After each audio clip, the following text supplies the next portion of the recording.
ഈ സീസണിലെ premier league കിരീടം ലിവർപൂൾ ഉറപ്പിച്ചു എന്ന് നമുക്ക് പറയേണ്ടി വരും. കാരണം നിലവിലെ സാഹചര്യത്തിൽ ലിവർപൂളിന് ഒരു വെല്ലുവിളി ഉയർത്താൻ ആഴ്സണലിനോ അല്ലെങ്കിൽ മാഞ്ചസ്റ്റർ സിറ്റിക്കോ ഒന്നും സാധിക്കുമെന്ന് നമ്മൾ പ്രതീക്ഷിക്കുന്നില്ല. കാരണം നിലവിൽ 13 പോയിന്റിന്റെ ലീഡാണ് ലിവർപൂളിനുള്ളത് 28 മത്സരങ്ങൾ പൂർത്തിയായപ്പോൾ. അതുമാത്രമല്ല, അവർ വളരെ കൺസിസ്റ്റന്റ് ആയിട്ട് കളിച്ചുകൊണ്ടിരിക്കുകയാണ്. ഓരോ മത്സരങ്ങളിലും വിജയിക്കേണ്ടത് എങ്ങനെയാണെന്ന് അവർക്ക് വ്യക്തമായിട്ട് അറിയാം. ആ രീതിയിൽ തന്നെയാണ് അർനെ സ്ലോട്ടിന് കീഴിൽ ഇപ്പോൾ ലിവർപൂൾ മുന്നോട്ട് പോകുന്നത്. ഇപ്പോൾ ഏറ്റവും ഒടുവിൽ ന്യൂ കാസലിനെ പരാജയപ്പെടുത്തി, അതിനു മുമ്പ് മാഞ്ചസ്റ്റർ സിറ്റിയെ തോൽപ്പിച്ചു.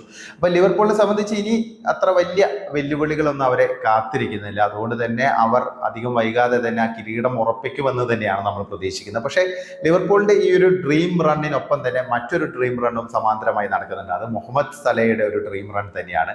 സല ശരിക്കും ഔട്ട്സ്റ്റാൻഡിംഗ് ആയുള്ള പെർഫോമൻസ് ആണ് ഈ സീസണിൽ കാഴ്ചവെച്ചുകൊണ്ടിരിക്കുന്നത്. ഇപ്പോൾ 32-ാം വയസ്സിൽ ഒരു ലേറ്റ് ഫേസിൽ എത്തിയപ്പോൾ സല പഴയതിനേക്കാൾ മികവുറ്റ രീതിയിൽ കളിക്കുന്നു എന്നുള്ളതാണ്. കാരണം ഗോളുകൾ അടിക്കുക മാത്രമല്ല, അസിസ്റ്റുകൾ നൽകി ടീമിനെ ഒരുമിച്ച് മുന്നോട്ട് കൊണ്ടുപോകുന്ന ഒരു ഡിഫറൻറ്റ് സലയാണ് ഈ സീസണിൽ നമുക്ക് കാണാൻ സാധിക്കുന്നത്. സല തന്നെ അത് കറക്റ്റായിട്ട് കഴിഞ്ഞ ദിവസം TNT സ്പോർട്സിന് നൽകിയ ഇന്റർവ്യൂവിൽ പറഞ്ഞു. കാരണം എൻ്റെ കരിയറിലെ ഏറ്റവും മികച്ച സീസൺ ഒരുപക്ഷെ ഈ സീസൺ ആയിരിക്കും. കാരണം എനിക്ക് കൂടുതൽ അസിസ്റ്റുകൾ നൽകാനും സാധിക്കുന്നുണ്ട്.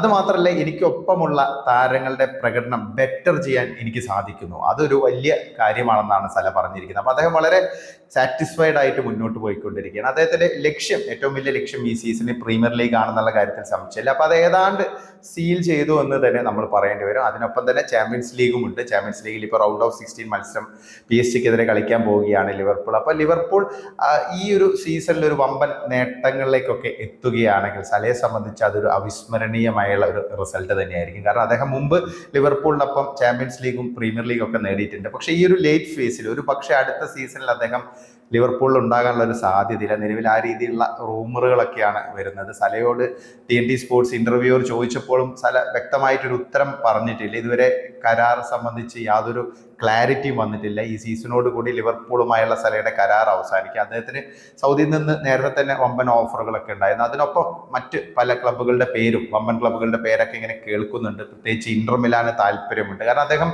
ലിവർപൂളുമായിട്ടുള്ള കരാർ പുതുക്കിയില്ലെങ്കിൽ ഫ്രീ ഏജന്റായി മാറും. സ്വാഭാവികമായിട്ടും അദ്ദേഹത്തിന് നല്ലൊരു ഒരു റെമ്യൂണറേഷൻ കൊടുത്ത് കൊണ്ടുവരാൻ പല ക്ലബ്ബുകളും ശ്രമിക്കും എന്നുള്ള കാര്യത്തിൽ സംശയമില്ല. കാരണം ഈ 32-ാമത്തെ വയസ്സിലും മാസ്മരികമായ ഫോമിലൂടെയാണ് മുന്നോട്ട് പോകുന്നത്. അപ്പം സല ഇത്തവണ ലിവർപൂളിനൊപ്പം പ്രീമിയർ ലീഗിനൊപ്പം ചാമ്പ്യൻസ് ലീഗ് കിരീടം കൂടി നേടുകയാണെങ്കിൽ അദ്ദേഹത്തിന് ബലൻഡിയോർ ലഭിക്കുമെന്നാണ് ആരാധകരൊക്കെ പ്രതീക്ഷിക്കുന്നത്. ബലൻഡിയോർ എന്ന് പറഞ്ഞാൽ ഒരു വ്യക്തിഗത പുരസ്കാരമാണ്. അത് അന്തിമമാണെന്നും നമുക്ക് ഒരിക്കലും പറയാൻ പറ്റില്ല. ഒരു താരത്തെ ബലൻഡിയോറിന്റെ ഒരു അടിസ്ഥാനത്തിൽ മാത്രമൊന്നും നമുക്ക് വിലയിരുത്താൻ പറ്റില്ല. പക്ഷെ അങ്ങനെയാണെങ്കിലും സല ഒരു ബലൻഡിയോർ അർഹിക്കുന്നുണ്ട്, അദ്ദേഹം ആഗ്രഹിക്കുന്നുണ്ട് എന്നുള്ള കാര്യത്തിൽ യാതൊരു സംശയമില്ല. അപ്പൊ കഴിഞ്ഞ സീസണിലൊക്കെ സലയ്ക്ക് ബലൻഡിയോറിന്റെ നോമിനേഷൻ ലിസ്റ്റിൽ പോലും ഇടം പിടിക്കാൻ പറ്റിയില്ല. ഇത് എന്തുകൊണ്ടാണ് സംഭവിക്കുന്നതെന്ന് നമുക്ക് ആർക്കും അറിയില്ല. കാരണം എന്തായാലും അദ്ദേഹം ഇപ്പം അതൊക്കെ മറികടന്ന് ശരിക്കും ഹെഡ്ലൈൻസിൽ മുന്നിൽ നിൽക്കുകയാണ്. നിലവിൽ ബലൻഡിയോർ ഒരു കണ്ടന്റർ എന്നുള്ള രീതിയിൽ ഏറ്റവും മുന്നിൽ നിൽക്കുന്നത് സല തന്നെയാണ്. അക്കാര്യത്തിൽ സംശയമില്ല. അപ്പൊ സല എന്ന് പറഞ്ഞ ലെജൻഡറി ഫിഗർ ആണ്, നമുക്ക് അറിയുന്ന കാര്യമാണ്. പക്ഷെ ആ ഒരു ലെജൻഡറി ഫിഗർ ആയിട്ട് പോലും അദ്ദേഹത്തിന് അതിനനുസരിച്ചുള്ള ഒരു റെക്കഗ്നൈസേഷൻ വേൾഡ് ഫുട്ബോൾ ലഭിച്ചിട്ടുണ്ടോ എന്നുള്ള കാര്യം സംശയമാണ്. എന്തായാലും അത് ഈ ഒരു സീസണോട് കൂടി അദ്ദേഹം അത് മറികടന്ന് ആ ഒരു സല ഒരു വേറെ ലെവലിലേക്ക് എത്തും എന്നാണ് പ്രതീക്ഷിക്കുന്നത്. കാരണം അദ്ദേഹത്തിന്റെ ആ ഒരു പൊട്ടൻഷ്യൽ അനുസരിച്ചുള്ള ഒരു ഔട്ട്കം അദ്ദേഹത്തിന്റെ ഭാഗത്തു നിന്ന് ഉണ്ടാകുന്നതാണ് പ്രതീക്ഷിക്കുന്നത്. കരീം ബെൻസിമയുടെ ഒക്കെ ഒരു എക്സാമ്പിൾ നമുക്കുണ്ട്. കാരണം അദ്ദേഹത്തിന്റെ ലേറ്റ് ഫേസിലാണ് ആ ബലൻഡിയോർ ഒക്കെ നേടിയത്. എന്തായാലും സല ഈ സീസണിൽ ബലൻഡിയോർ നേടണമെന്നാണ് ഫുട്ബോൾ പ്രേമികളിൽ വലിയൊരു വിഭാഗം ആഗ്രഹിക്കുന്നത്. അതിപ്പം ലിവർപൂൾ ഫാൻസ് മാത്രമാകണമെന്നില്ല.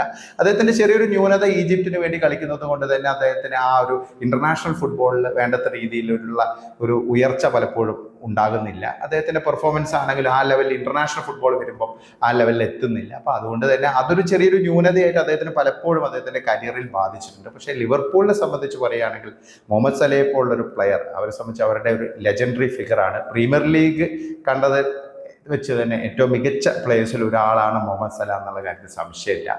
എന്തായാലും നമുക്ക് കാത്തിരിക്കാം. മുഹമ്മദ് സലയ്ക്ക് ഇത്തവണയെങ്കിലും ബലൻഡിയോർ ലഭിക്കുമോ എന്ന് നമുക്ക് കാത്തിരിക്കാം. എന്താണ് നിങ്ങൾക്ക് തോന്നുന്നത്? നിങ്ങളുടെ അഭിപ്രായങ്ങൾ കമൻ്റായി രേഖപ്പെടുത്തണേ.